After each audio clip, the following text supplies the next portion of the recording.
नमस्कार दोस्तों, election news India की इस अपडेट के अंदर आज चर्चा करने वाले हैं कि राजस्थान में बीजेपी पार्टी की तीसरी सूची को लेकर। जी हां दोस्तों, हम चर्चा करेंगे बीजेपी पार्टी की तीसरी सूची के अंदर जो अभी अभी सोशल मीडिया पर बीजेपी पार्टी की तीसरी सूची वायरल हो रही है।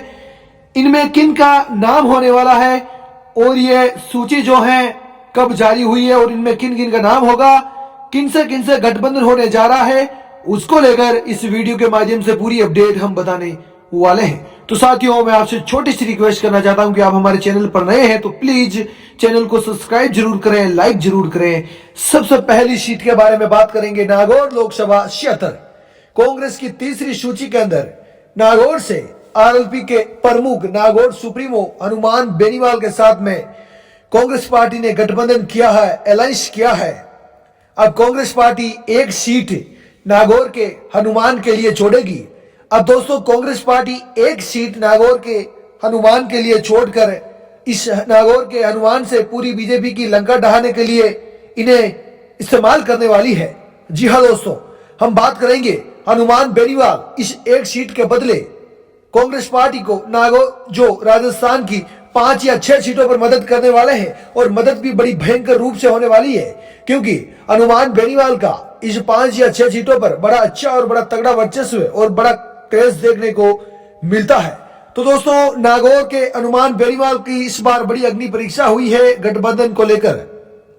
अब दोस्तों, हम उसके बाद में बात करेंगे दूसरी नंबर पर। तो दूसरे नंबर पर कांग्रेस की इस तीसरी सूची के अंदर लोकसभा क्षेत्र राजसमंद से कार्तिक चौधरी। जी हां दोस्तों, कार्तिक चौधरी युवा और दमदार उम्मीदवार हैं कांग्रेस पार्टी की ओर से।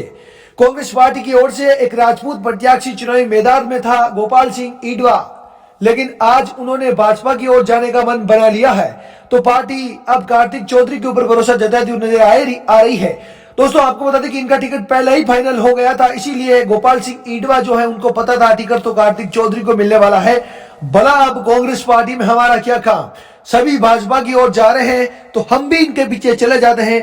तो गोपाल सिंह ईडवा ने जो है भाजपा ज्वाइन करना उचित समझा और भाजपा की ओर चले गए। टिकट तो कार्तिक चौधरी को मिल गया है राजसमंद से। राजसमंद क्षेत्र राजपूत बहुल क्षेत्र माना जाता है, लेकिन फिर भी कांग्रेस पार्टी ने जाट प्रत्याशी कार्तिक चौधरी के ऊपर अपनी तीसरी सूची के अंदर बड़ा भरोसा जताया है। कार्तिक चौधरी छात्र संघ राजनीति से निकले हुए छात्र नेता है। ऐसे में इस छात्र नेता को राजनेता के अंदर बदलने में कांग्रेस पार्टी ने अपनी अहम भूमिका निभाई है और कांग्रेस पार्टी की ओर से अपनी तीसरी सूची के अंदर कांग्रेस पार्टी ने लोकसभा क्षेत्र राजसमंद से कार्तिक चौधरी को मौका दिया है। अब दोस्तों, लोकसभा क्षेत्र राजसमंद बहुत ही बड़ा और विशाल क्षेत्र है, क्योंकि इसकी क्षेत्र सीमा नागौर से लगती है।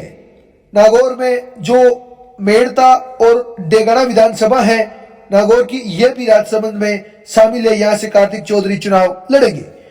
उसके बाद में दोस्तों, हम बात करेंगे कांग्रेस की सूची के अंदर लोकसभा क्षेत्र 12 झालावाड़ से। 12 झालावाड़ की क्षेत्र की यदि बात करें तो बीजेपी पार्टी ने अपना पत्ता यहां पर साफ तौर पर जाहिर कर दिया है। बीजेपी पार्टी ने इस सीट से अपने चहेते वसुंधरा राजे सिंधिया जी के बेटे दुष्यंत राजे सिंधिया को चुनावी मैदान के अंदर उतारा है। अब दुष्यंत राजे सिंधिया के सामने आखिर कांग्रेस पार्टी को प्रत्याशी भी तो मजबूत चाहिए ना, क्योंकि दुष्यंत राजे सिंधिया को अभी तक राजे सिंधिया चुनाव हारे नहीं है, 4-5 बार ये सांसद बन चुका है। वसुंधरा राजे का फैक्टर चलता है। अब इनके सामने खान खनन मंत्री अशोक गहलोत सरकार के अंदर मंत्री रहे प्रमोद जैन भाया को चुनावी मैदान में उतारा है। इनका स्लोगन है भाया सिर्फ भरोसा सिर्फ भाया पर। प्रमोद जैन भाया की पत्नी को यहां से टिकट मिला है। प्रमोद जैन भाया अशोक गहलोत के लेफ्ट हैंड के तौर पर भी माने जाते हैं। अब जो निश्चित तौर पर ही दुष्यंत राजे सिंधिया को टक्कर देने के लिए भाया चुनावी मैदान उतर चुके हैं। इस बार भाया का माहौल भी तगड़ा देखने को मिल रहा है। भाया बोल रहे हैं कि एक बार अपने भाया के ऊपर भरोसा जताएं, बाद में 5 साल आपसे मैं 5 साल मांग रहा हूं। आपने बीजेपी के उस प्रत्याशी को ना जाने कितने साल दिए हैं, क्या आपको वो विकास मिला है जो भाया करवाना चाहता है? ऐसा दोस्तों प्रमोद जैन भाया का कहना है अपने क्षेत्र वासियों को।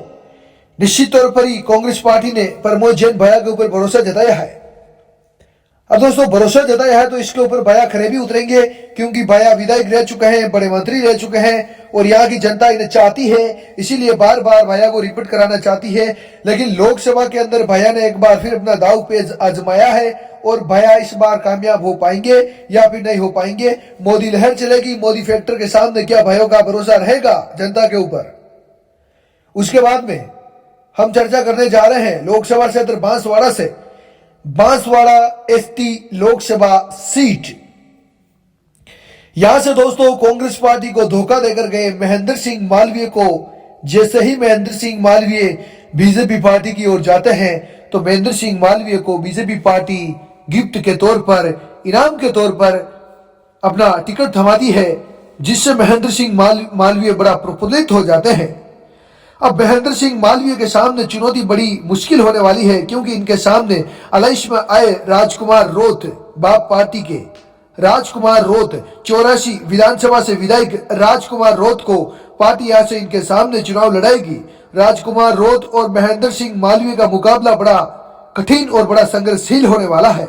राजकुमार रोत सबसे युवा नेता है, ऐसे में इनकी फोटो और तस्वीर देखकर आपको लग नहीं रहा होगा कि ये विधायक है, क्योंकि नौजवान है, युवा है और युवा जिस ओर चलता है जमाना उस ओर चलता है। आपको भली भांति इस बात का ज्ञात होगा।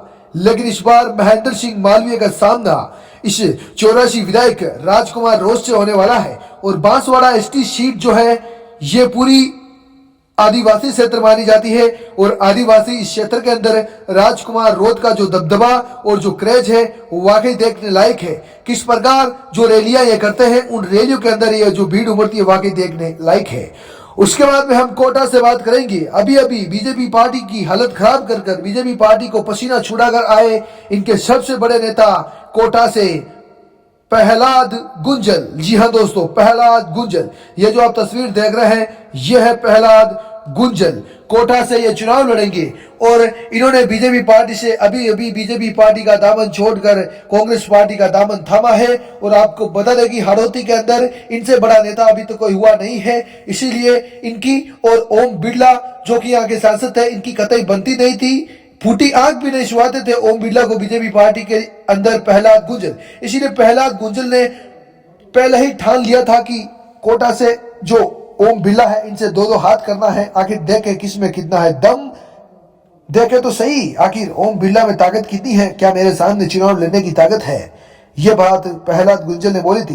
प्रहलाद गुंजल ने बोली थी कि मैं तो 15 साल पहले ही कांग्रेस पार्टी ज्वाइन कर लेता था, लेकिन मेरी किसी मजबूरी नहीं थी, मेरा कोई कारण रहा था, उसी कारण मैं, प्रहलाद गुंजल बोलते हैं कि मैं कांग्रेस पार्टी ज्वाइन नहीं कर पाया हूं, लेकिन अब आ गया हूं, अब मैं सारी कसर दूर कर दूंगा और इस अहंकारी ओम बिरला को चुनावी मैदान में शिकस्त और मात दूंगा। लगातार पिछले 25 सालों से बिरला परिवार का राज है कोटा के अंदर, इस राज को मैं समाप्त करने के लिए आया हूं, इस जंगल राज को मैं समाप्त करने के लिए आया हूं। ये बोल है प्रहलाद गुंजल के। उसके बाद में दोस्तों हम चर्चा करेंगे लोकसभा क्षेत्र दौसा से मुरारीलाल मीणा। जी हाँ दोस्तों, मुरारीलाल मीणा, ये नाम आपने सुना होगा कई बार, क्योंकि 2 बार ये मंत्री रह चुके हैं, कई बार विधायक रह चुके हैं, कांग्रेस पार्टी के बड़े मजबूत नेता और वरिष्ठ नेता माने जाते हैं, अशोक गहलोत के काफी करीबी माने जाते हैं। ऐसे में जो मुरारीलाल मीणा है पायलट के भी काफी करीबी माने जाते हैं। ऐसे में निश्चित तौर पर इस बार मुरारीलाल मीणा ने लोकसभा क्षेत्र से ताल ठोक दी है और लोकसभा क्षेत्र दौसा से इन्होंने नॉमिनेशन भरते हुए आपको ये नजर आएंगे। मुरारीलाल मीणा और कांग्रेस पार्टी को इन्होंने दोस्तों तलवार की नोक पर रखकर ये टिकट लेकर आए हैं। कांग्रेस पार्टी से इन्होंने बोला कि टिकट देते हो तो ठीक है, अन्यथा भारतीय जनता पार्टी बीजेपी में जाने के लिए हम जरा सी भी कसर नहीं लगाएंगे।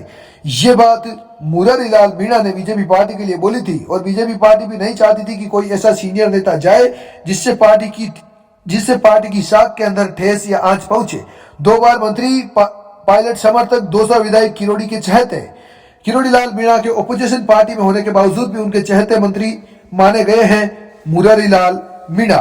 अब ऐसे में दोस्तों क्या मुरारीलाल मीणा के ऊपर दौसा की जनता इनके ऊपर भरोसा जता पाएगी या फिर नहीं जता पाएगी, देखना बड़ा दिलचस्प और बड़ा रोचक होने वाला है। मुकाबला इस बार बड़ा कंटेस्ट होने वाला है, क्योंकि कांग्रेस पार्टी ने अपना एक प्रत्याशी बड़ी सोच समझकर इस बार लोकसभा चुनाव के अंदर उतारा है। तो दोस्तों ऐसे में जो हमने आपको इन 6 प्रत्याशियों के नाम बताए हैं, क्या ये 6 प्रत्याशी जीताऊ कैंडिडेट है, क्या ये अपने क्षेत्र से जीत पाएंगी? आप हमें कमेंट करके जरूर बताइए। आप सभी का तहे दिल की गहराइयों से धन्यवाद।